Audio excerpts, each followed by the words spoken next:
आज हम स्त्री विमर्श की बात करते हैं, लेकिन आचार्य विनोबा भावे अपने समय में निरंतर स्त्रियों को लेकर के सुंदर सुंदर दृष्टांत पेश किया करते थे।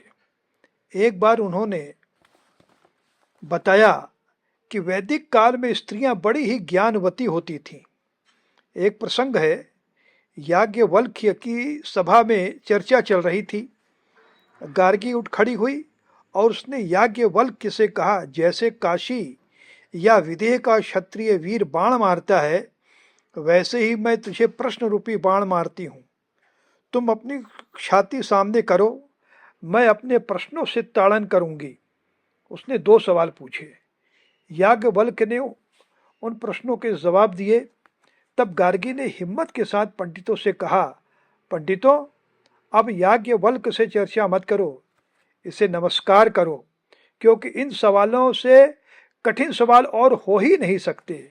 गार्गी किसी वीर के समान खड़ी होकर हिम्मत के साथ कहती है, मुझसे कठिन सवाल कौन पूछेगा। वह वेद और उपनिषदों का जमाना था। स्त्रियां जातितः कोमल हैं। ब्रह्मचारिणी स्त्री में कोमलता प्लस कठोरता दोनों चाहिए। विद्वत जनों की सभा भरी है।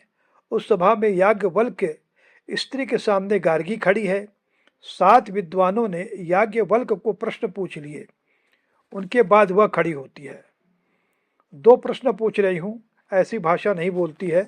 वह कहती है, 2 बाण छोड़ रही हूँ। इतने महान ज्ञानी याज्ञवल्क्य उन पर 2 बाण फेंके। प्रश्न नहीं बाण, इसमें प्रखरता है। याज्ञवल्क्य कहते हैं, पृक्ष गार्गी। गार्गी ने पूछा और उन्होंने उत्तर दिया। उसके बाद वह सबको कहती हैं, याज्ञवल्क्य को नमस्कार कर मुक्त हो जाओ। नमस्कारेण मुच्येत ध्वनम। जिस पर भी कोई खड़ा होगा तो उसका सिर धड़ से अलग हो जाएगा। ऐसी थी वीर गार्गी। स्त्रियों को ज्ञानवान बनना चाहिए, वैसे ही वाग्मी भी बनना चाहिए। मैं चाहता हूँ कि स्त्रियां वाग्मी बने और शेर के समान गर्जना करें। उस गर्जना में नैतिक आचरण की और अंदर की ब्रह्म निष्ठा की ताकत हो और बाहर वक्तृत्व प्रकट हो। स्त्रियां ज्ञान विज्ञान में अग्रसर हों, उनकी चिंतन शक्ति बढ़े और वाक शक्ति खुले। केन उपनिषद में कहा है कि अग्नि और इंद्र ने तपस्या की, लेकिन उनको ब्रह्म के दर्शन नहीं हुए। फिर उमा हेमवती के दर्शन उन्हें हुए और उस उमा ने इंद्र और अग्नि को आत्मज्ञान दिया।